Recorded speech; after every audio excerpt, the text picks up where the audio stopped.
11절부터인데 12절부터 더 많은 성경을 읽게 되었습니다. 은혜인 줄로 믿습니다. 오늘 종려주일에 예배자에 나오신 여러분을 주님께서 복 주시기를 원하며 이 시간에는 십자가의 고통이라는 제목을 가지고 은혜를 나누겠습니다. 나귀의 새끼를 타고 예루살렘으로 입성한 예수님을 군중들은 아주 열렬히 환영합니다.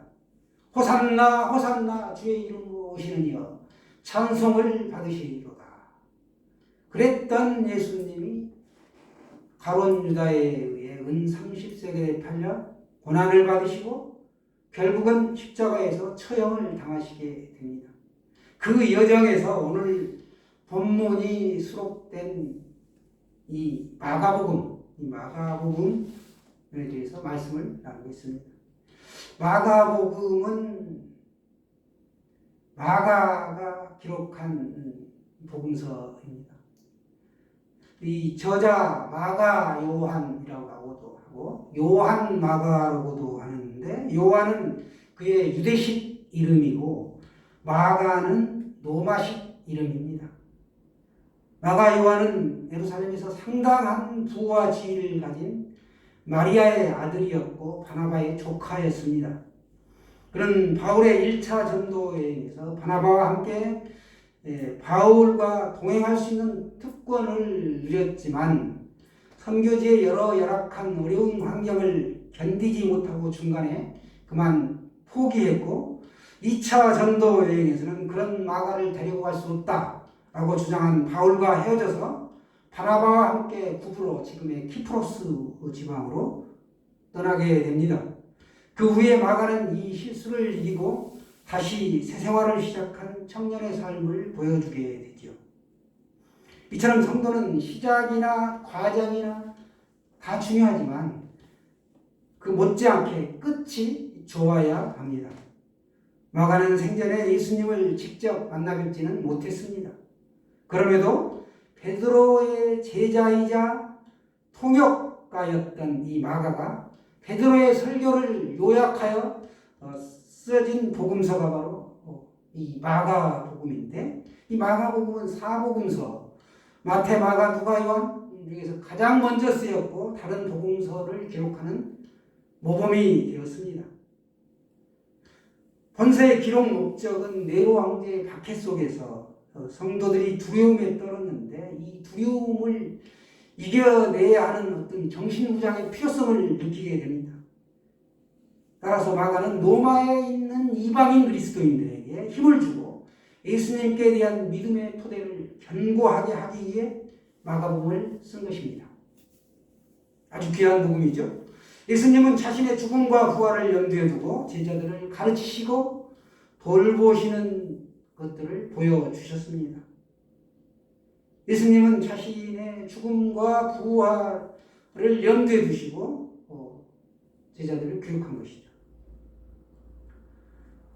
이방인 그리스도인들에게 뿐만 아니라 오늘날의 우리들에게도 하나님의 아들이신 그분의 참 제자가 되도록 우리에게 오늘날 도전을 주고 있습니다. 마가복음의 핵심 주제는 제자도라고 볼 수 있습니다.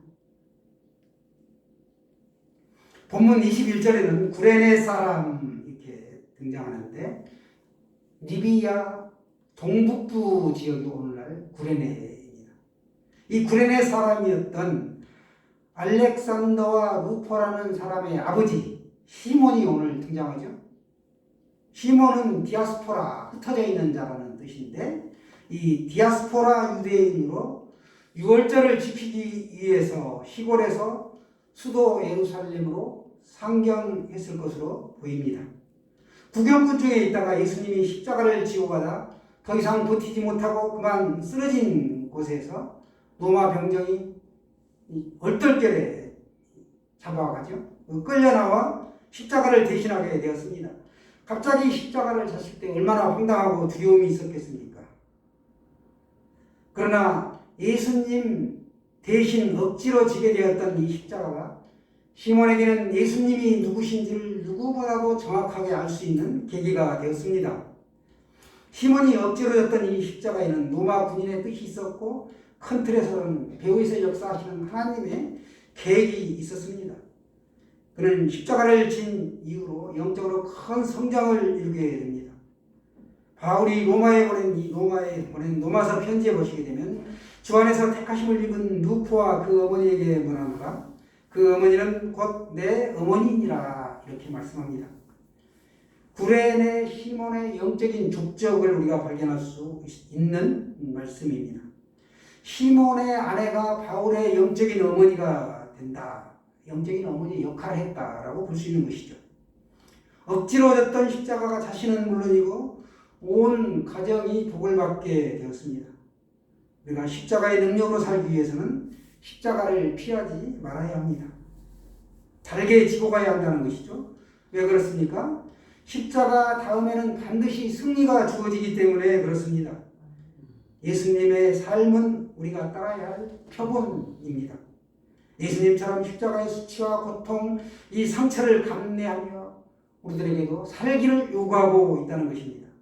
섬김과 희생의 삶이죠. 세상은 소유, 이 존재, 이쪽에 가치를 두고 있는데, 소유의 가치를 두고 있는데, 우리 예수님의 삶은 섬김과 희생의 삶이다라는 것입니다. 이것이 제자의 삶이죠. 우리가 오늘 예배드리고 기도하고 찬양하고 말씀도 보고 봉사하고 여러 가지 주의 일을 하는데 마지못해 우리가 억지로 하는 것에도 하나님의 만지심이 있고 은혜가 있다는 것이죠. 열매를 맺게 하시는 하나님이십니다. 십자가의 고통에 우리가 동참하고 순종하시기를 바랍니다. 골고다 언덕은 처형 장소인데 이곳은 아브라함이 이삭을 번제로 드렸던 이 모리아 산입니다. 이삭을 번제로 드리려고 했다가 하나님의 준비하심이 있었고 예수님 자신이 번제로 드려주심은 하나님의 준비하심이었다라고 볼 수 있습니다. 24절에는 군인들이 예수님의 옷을 제비 뽑아 나누게 합니다. 이것은 성경을 응하게 하려고 했다라고 28절에 보면 말씀이 없음이라고 나오죠. 어떤 성경이 다른 번역본에는 보게 되면 성경에 응하게 하려고 했다라고 기록이 되어 있습니다. 사전에 구약에 예언된 것들이 이루어졌다. 이것은 예수님의 죽음에 하나님이 개입하신 사건이다 라는 것을 알려주고 있습니다. 시편 22편 구약에 보시게 되면 여러 내용들이 신약에 와서 실제로 다 이루어지게 되는데 1절에 보면 내 하나님이여 내 하나님이여 어찌 나를 버리셨나이까. 또 16절에 무리가 나를 둘러 내 수족을 찔렀나이다. 그리고 18절에도 내 겉옷을 나누며 속옷을 제비 뽑나이다. 구약에 이런 예언들이 있다는 것은 예수님은 자신의 죄로 인하여 십자가에 죽으신 것이 아니라는 사실을 증명하고 있습니다. 예수 그리스도는 인류를 구원하기 위해 오셨습니다. 이스라엘 백성들이 생각한 것과는 달랐습니다. 이스라엘 백성들은 완벽한 통치자로 이스라엘 나라를 새롭게 하고 로마의 압제에서 해방시킬 그런 왕을 원했습니다. 그러나 예수님은 세상 사람들이 볼 때 힘없이 죽으시죠. 인류가 지은 죄를 대속해 죽으신 것입니다. 그래서 33세의 짧은 나이로 이 땅의 생을 마감하셨습니다. 그리고 그분은 숨을 거두실 때 가상칠언이라고 십자가에서 7마디의 말씀을 하시는데 그 중에 하나가 다 이루었다 테텔레스타이라고 이렇게 마지막 외치게 되는데 이 땅에 오신 목적 인류의 구원을 완성하셨다는 것을 말씀하고 있습니다. 구약시대에 보면 우리가 여러 가지 제사법이 있었죠. 그 중에서 지은 죄를 용서받기 위해서는 하나님께 소나 양이나 염소나 비둘기 등 흠이 없고 깨끗한 동물의 생명을 제단에 드렸습니다. 그렇게 함으로써 자신이 지은 죄를 그 제물에 전가시켰단 말이죠. 그리고 자신의 생명과 바꾸는 것으로 죄사함을 받았습니다. 자신이 지은 죄를 다른 생명에게 지우고 그 짐승의 죽음을 통해 내가 다시 사는 원리가 바로 제사를 통한 죄 용서의 방법, 대속이었습니다. 그러나 이것은 영원한 것이 아니고 완전한 것이 될 수도 없었습니다. 죄를 지을 때마다 반복적으로 짐승이 드려져야 했습니다. 결국 하나님은 완전한 죄 용서의 방법으로 예수 그리스도를 예전 가운데 두시고 이 땅에 보내주셨습니다. 예수님은 죄가 없으신 분이시죠. 인간은 모두 죄인이라 죄값을 칠 수밖에 없습니다. 죄값을 치르려면 죄가 없는 분이셔야 하죠. 그래서 예수님께서 우리 죄를 위하여 대신 피 흘려 죽으셨습니다. 아무 죄가 없으심에도 불구하고 2000년 전에 예수님께서 십자가에서 피 흘리며 피만 아니라 물과 피를 다 쏟으셨다. 그것은 십자가에 있을 때 밑에서 아래에서 위로 대각선으로 관통을 할 때만이 물과 피가 동시에 쏟아진다라고 학자들은 이야기하고 있습니다. 그만큼 고통이 큰 것이죠. 왜? 우리 때문에, 나 때문에 돌아가신 것입니다. 피에는 생명이 있죠. 인자의 피를 먹고 마시면 그 안에 생명이 있다. 우리 육신에서 영혼이 떠나면 시신이 되죠. 그러나 우리 육신의 생명을 이루는 것은 이 육체의 생명을 이루는 것은 피에 있다. 내 육체의 생명이 피에 있다. 그렇다고 한다면 내 영혼의 생명은 어디에 있는가? 예수님의 보혈 안에 있다는 거예요. 보혈에. 그 보혈의 피가 나에게 흐르게 되는 것. 이것이 바로 영접이죠. 수혈받는 거예요. 우리가 예수 그리스도를 구원자와 인생의 주인으로 영접하면 내 안에 예수님의 피가 흐르는 역사가 일어난다는 거예요. 예수님이 십자가에 피 흘려 돌아가셔야 했던 것, 그것은 피는 육체의 생명이고 피 흘림이 없이는 죄사함이 없느니라 라고 히브리서에 말씀하고 있죠. 또 구약의 레위기 17장 11절은 말씀합니다. 육체의 생명은 피에 있습니다. 내가 이 피를 너희에게 주어 간에 뿌려 너희의 생명을 위하여 속하게 하였나니. 생명이 피에 있으므로 피가 죄를 속하느니라. 아멘. 주의 보혈 능력이 있도다. 주의 보혈에는 능력이 있습니다. 우리 찬송가 가사 아시잖아요. 예수를 믿는 사람은 자신의 죄를 자백함으로써 용서받을 수 있습니다. 구원은 받았지만 이 죄성을 가진 인간은 이 세상을 사는 날 동안 죄를 짓게 됩니다. 우리가 매일 세수하듯이 그때마다 예수 그리스도의 이름으로 하나님께 나아가 우리 죄를 자백하고 용서를 구하면 하나님은 그때마다 용서를 베풀어 주십니다. 요한에서 1장 9절에 만일 우리가 우리 죄를 자백하면 저는 미쁘시고 의로우사 우리 죄를 사하시며 모든 불의에서 우리를 깨끗하게 하실 것이요. 아멘이 되시죠? 예수님은 십자가를 지시기 전에 40에서 하나를 감한 39대의 가죽채찍을 맞으셨습니다. 40대를 맞으면 죽기 때문에 그들은 아주 영리하게 법으로 39대까지만 채찍을 허용한 것입니다.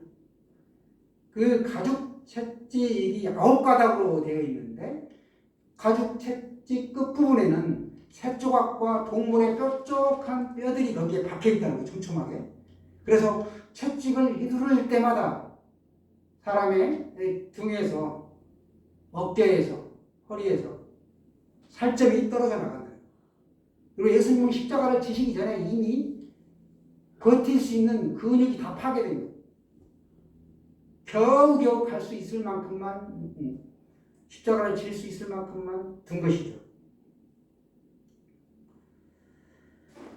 그리고 그 상태에서 십자가를 지고 골고다 언덕을 오르시다가 오늘 시몬이 그 십자가를 대신하게 됩니다. 그 무엇보다도 예수님께서 십자가를 통해 받으셨던 조롱과 모멸의 고통은 우리의 상상을 뛰어넘는 참으로 인내하기 어려운 것이었습니다.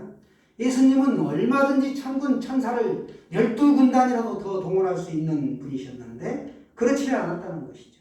예수님은 원수들의 무지를 감당하시고 그들을 사랑함으로써 구원을 완성하시려고 그 참혹한 고통을 묵묵히 참고 그 모든 것을 기꺼이 받으셨습니다. 예수님은 엘리 라마 사박단이라고 하죠. 엘리 라마 사박단. 나의 하나님 어찌하여 나를 버리셨나이까. 이렇게 부르짖을 만큼 고통으로 절규하셨습니다. 이 사건을 통해 예수님은 인류의 구세주와 왕이 되셨습니다.